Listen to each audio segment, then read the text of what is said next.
Salut les amis, bienvenue dans le tome 4 de Pif Paf Poum, le magazine décalé de la BD franco-belge. On vous présente les BD qu'on aime tout en s'amusant. Dans ce numéro, Animal Lecteur, l'Ambulance 13, Métropolis et le retour de Fantomas. Vous l'avez peut-être déjà croisé dans le journal Spirou au format strip, Animal Lecteur is back. Avec ce doux sobriquet faisant référence au patronyme du célèbre psychopathe du Silence des Agneaux, il continue à sévir sous la plume de Sergio Salma et les crayons de Libon dans un tome 5 au format album intitulé « C'était mieux avant » chez Dupuis. Mais cet animal, c'est nous, clients affamés de BD croqués de façon juste et désopilante par Bernard, le sympathique libraire de BD boutique, confronté aux désidératas les plus saugrenus d'une clientèle loufoque. Si tu es un jeune stylé, croquant du bolos à coups de lol, pour désidérata, cherche pas dans les bacs R&B, mais dans Larousse, qui avant d'être le diminutif capillaire de ta petite copine rouquine, est l'ancêtre de Wikipédia. Bref, tout y passe dans cette étude jouissive des us et coutumes des métiers de la BD, et on risque fort de se reconnaître un peu dans ce lecteur. Évidemment, si vous vous reconnaissez en tout point, la consultation médicale paraît envisageable. C'est moi! C'est moi!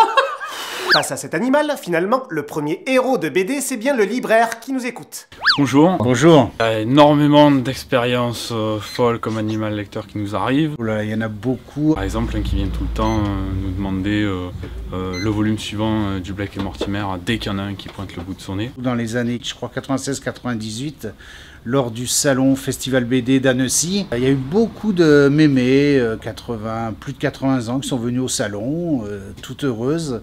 Et puis elles rentrent, puis elles ont l'air un peu déçues, elles viennent me voir et « Excusez-moi monsieur, mais on m'a annoncé qu'il y avait Jacques Martin en dédicace. » Ah bah j'ai dit oui, tout à fait, Jacques Martin, il est là-bas. Et elles regardent, bah, écoutez, je le vois pas. Bah si, le monsieur là-bas.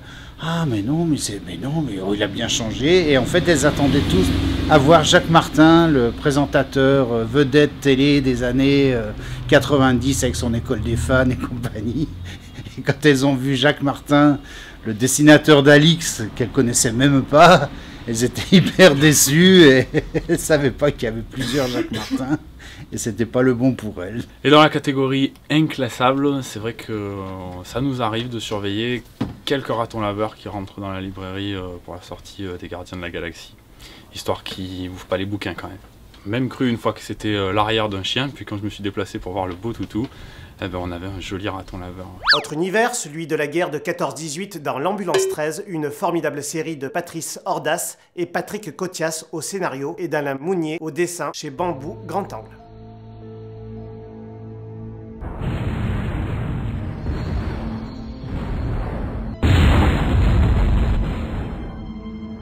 Adapté du roman homonyme, l'Ambulance 13, c'est le nom de l'unité médicale des troupes françaises dans laquelle le sous-lieutenant Louis-Charles Bouteloup, jeune chirurgien humaniste, est muté dans l'enfer des tranchées de Verdun.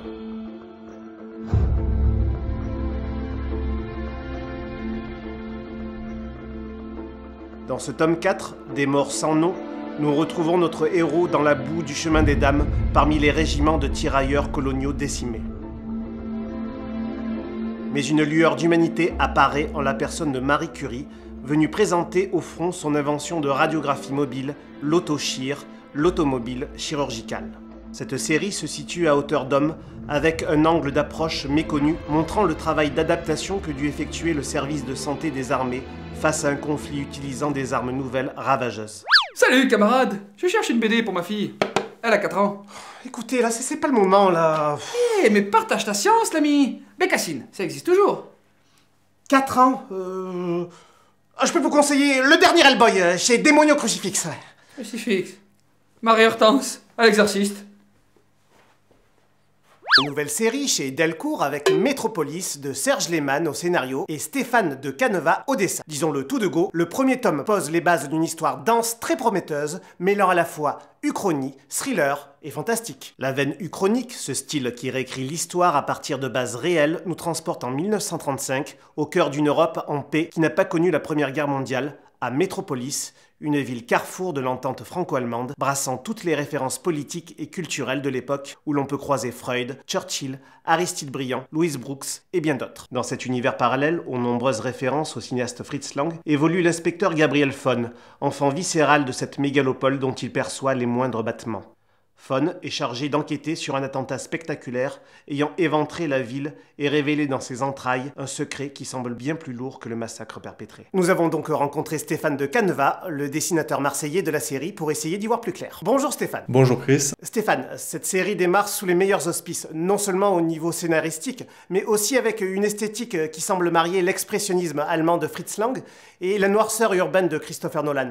Il y a, nous semble-t-il, du Gotham City dans ce Metropolis, ou même des références à Inception pour le côté organique de la ville. Exact ? Alors c'est vrai qu'il y a beaucoup d'influences cinématographiques, donc certaines qui sont directes, d'autres qui sont plus diffuses en fait, qui viennent de ce que je regarde en tant que film, parce que je consomme beaucoup de cinéma. L'influence vraiment première, c'est avant tout le cinéma de Fritz Lang, donc déjà par le biais de Metropolis, qui donne son nom à la BD. Donc il y a beaucoup d'éléments iconiques de Metropolis qu'on a repris tout au long du récit. Donc on voit notamment l'affiche originale qui est un petit peu réinterprétée. On y voit aussi le symbole de l'ouvrier qui règle les aiguilles de l'horloge. On cite aussi M. le Maudit. Donc on voit notamment dans la BD une version un peu alternative du film. Et on reprend directement en fait le personnage de Loman, qui est un des 3 personnages principaux de l'histoire, qui apparaît dans M. le Maudit, et qui apparaît aussi dans les Mabus de Fritz Lang. Donc ça, c'est vraiment la grosse influence. Après, Fritz Lang, il y a tout ce qui vient avec. Donc il y a toute sa période expressionniste allemand. Il y a aussi la période qui vient après, période américaine, avec tout ce qui est film noir, Fury, etc. Donc c'est vrai que rien qu'en se basant déjà sur cette influence cinématographique-là, on a beaucoup d'éléments qui peuvent venir se greffer au récit. Tu dessines le comédien Otto Wernick dans le rôle du commissaire Loman, le policier fétiche des films de Fritz Lang, et ce tome 1 se finit sur un dessin de l'actrice Louise Brooks, l'interprète du film Loulou de 1929 de Georg Wilhelm Pabst. Mais plus original, on assiste à un crossover entre les films de Lang et Pabst, avec la liaison de Loman et Loulou. En somme, tu as graphiquement réinventé tout l'expressionnisme allemand. Alors comment dire ? Ben là, sur cette question, moi, je pense qu'il y a beaucoup de choses aussi qui viennent du scénario. Serge Lehmann, en fait, qui a fait le scénario de la BD, disons qu'il travaille à l'origine, Metropolis devait être un roman qu'il a commencé à écrire à la fin des années 90. On peut dire que derrière la BD, il y a à peu près 14 ans de recherche, de réflexion qu'il a ensuite réutilisé pour d'autres projets. Mais disons que c'est vrai qu'il a beaucoup mixé beaucoup d'éléments en fait qui venaient de cette période-là. Période 30-40, c'est le début du siècle aussi. Et donc c'est vrai qu'il y a une certaine réinvention qui est aussi facilitée par le fait qu'on travaille sur un univers alternatif. C'est une réalité différente, donc où la Première Guerre mondiale n'a pas eu lieu. Donc par exemple, sur M. le Maudit, on peut se permettre de montrer une version de M. le Maudit qui n'est pas exactement celle du film, mais une version légèrement différente, légèrement décalée, notamment dans l'implication de Loman. Et c'est ce qui fait aussi beaucoup l'intérêt de cette réalité.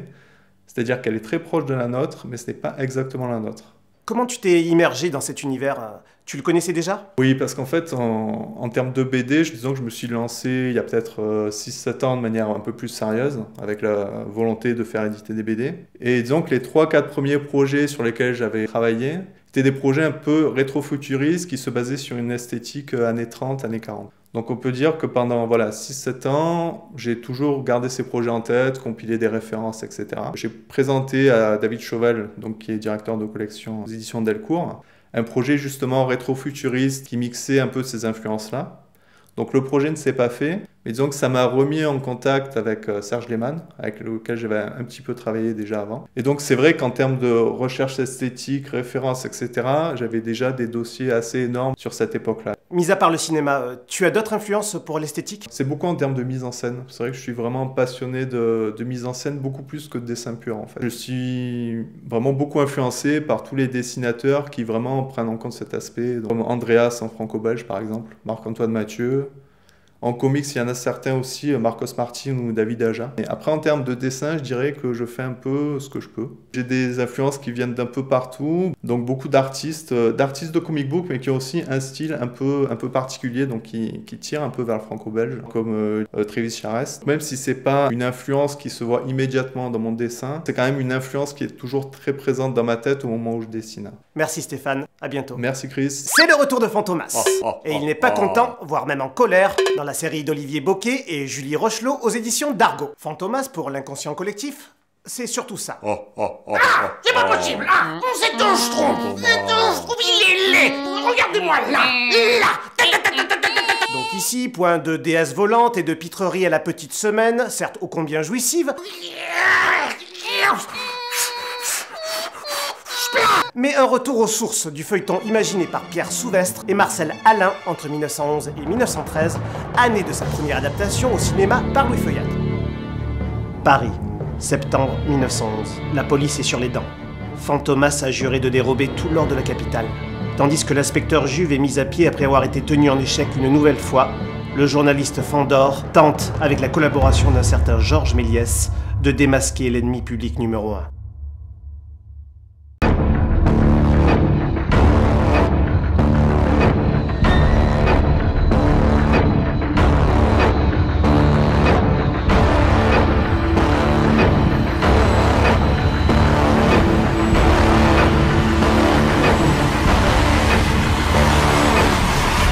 La vision sombre et violente magistralement servie par les jeux d'ombres inquiétants et le graphisme original, parfois abstrait, de la québécoise Julie Rochelot offre à ce Fantomas de nouvelles références fort fréquentables. Voilà, Pif Paf Poum pour cette fois-ci, c'est fini. À bientôt pour de nouvelles aventures, lisez des BD et amusez-vous.